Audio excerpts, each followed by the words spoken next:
তোমার মতো মানুষের সাথে সংসার করা যায় না।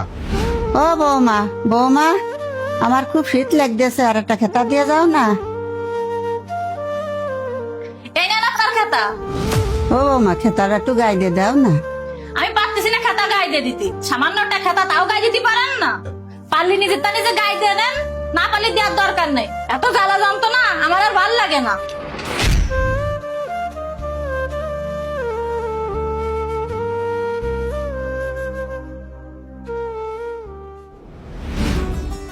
এই ইমু, ইমু, বাইরে এসে বাজারের প্যাকেটটা নাও দি। কই দাও? শোনো, এত জ্বালা যন্ত্রণা আমার আর ভালো লাগে না। তোমার ছেলে পেলের যন্ত্রণা, সংসারে এত কাজ, তারপরে বাড়তি ঝামেলা এসে জুটেছে তোমার মা। কেন মারে নিয়ে আবার কি ঝামেলা হলো? শোনো, তোমার একটা কথা কই, তোমার মা 12 মাস কালই তো অসুখ লেগে থাকে। তোমার কতবার কইছি তোমার মারে তোমার ছোটবার বাড়ি দিয়ে আসতে। শোনো, তোমার আগে অনেকবারই কইছি, তুমি কিন্তু আমার কথা শোনোনি। আজ যে শেষবারের মতো করছি, তুমি তোমার মারে যদি ওই বাড়ি না দিয়ে আসো, তাহলে কিন্তু আমি বাড়ি ছেড়ে চলে যাবা না। এখন তুমিই চিন্তা করে দেখো, এই বাড়ি আমারে রাখবা না তোমার মারে রাখবা।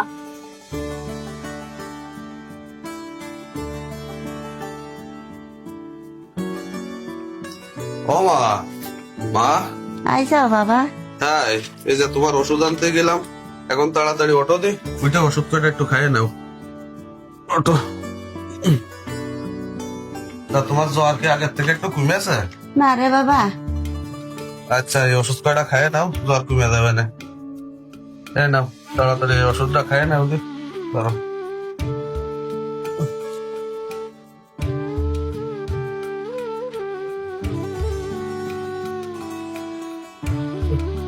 আর এই ওষুধ সব এখানে থাকলো, সময় মতো ওষুধ কটা খাইয়ে নিয়ে নে। আমার একটু কাজ আছে, আমি বাইরের দিকে গেলাম। এখন শুয়ে পড়ো।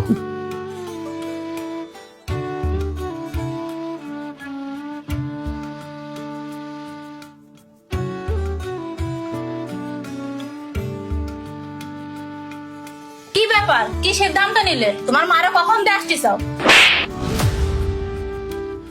তোমার মতো মানুষের সাথে সংসার করা যায় না।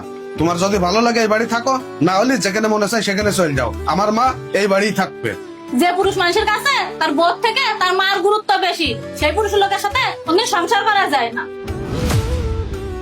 আমি আমার ছেলেরা নিয়ে এখনই এই বাড়ি ছেড়ে চলে যাচ্ছি। তোমার যদি এই বাড়ি ছেড়ে চলে যেতে ইচ্ছা করে, তোমার যেখানে মন চায় তুমি সেখানে চলে যেতে পারো, কিন্তু আমার ছেলে এই বাড়িই থাকবে আর আমার কাছেই থাকবে। শোনো, আমি হলাম ওর মা। আমি 10 মাস 10 দিন ওরে গর্ভে ধারণ করেছি, ছোট থেকে লালন পালন করে এই পর্যন্ত বড় করেছি। শোনো, তুমি কেন, এই দুনিয়ায় কারো ক্ষমতা নেই আমার ছেলের থেকে আমার আলাদা করবে। তুমি যেরকম তোমার ছেলেরে গর্ভে ধারণ করে চাও, সেই ছোট থেকে লালন পালন করে এত বড় করে চাও, তার জন্য জীবনে এত কষ্ট করতে চাও, তুমি যেরকম চাও না যে তোমার ছেলেটা তোমার কাছ থেকে আলাদা হোক, ঠিক সেরকমই আমার মাও চায় না যে আমি তার কাছ থেকে আলাদা থাকি। আমার এই মা সারা জীবন খায় না খেয়ে আমার জন্য কষ্ট করেছে, আমার এই লেখাপড়া শিখিয়েছে। আমার মার তো এখন বয়স হয়ে গেছে, আর সেই জন্যই সে এত অসুখ বিসুখে ভুগতেছে। আর আজকে আমার সেই মা তোমার কাছে বোঝা হয়ে গেল, আর আমার মার সেই অসুখ বিসুখের চিকিৎসা করতে যে আমার টাকা খরচ হয়, আর সেই টাকার হিসাব আমার তোমারে দেয়া লাগে, তাই না? তোমার মতো মানুষের সাথে আর আমি একটা দিনও সংসার করব না। তোমার যেখানে ইচ্ছা তুমি চলে যেতে পারো, আমি কোনোদিনও তোমারে বাধা দেব না। শোনো, কি হয়েছে আবার? আমারে ক্ষমা করে দাও। আমি না আমার বাচ্চা ছাড়া থাকতে পারবো না, আর তোমার মাও তোমার ছাড়া থাকতে পারবে না। একটা সন্তানকে তার মার কাছ থেকে আলাদা করার কতটা যে কষ্টের, সেটা আমি আজকে বুঝতে পারতেছি। আমি চাই না আমার কারণে তুমি তোমার মার কাছ থেকে দূরে থাকো। শোনো, আমি আমার সব ভুল বুঝতে পারছি। আমার সব ভুলের জন্য, সব কথার জন্য আমি তোমার কাছে ক্ষমা চাচ্ছি। তুমি আমার মাফ করে দাও। এই ধরনের কাজ আমি আর কোনোদিন করবো না। থাক, আমার কাছে আর মাপ চাইতে হবে না। আর তাছাড়া তুমি তো আমার সাথে অন্যায় করনি, অন্যায় করেছো মার সাথে। যদি তোমার মাপই চাইতে হয়, তাহলে তুমি মার কাছে যাই মাপ চাও। আচ্ছা ঠিক আছে, আমি তোমার মার কাছে যাই মাপ চাচ্ছি। এখন চলো, যাই মার কাছে তুমি মাপ চাই নিয়ে নে। আচ্ছা চলো। আচ্ছা, আসো।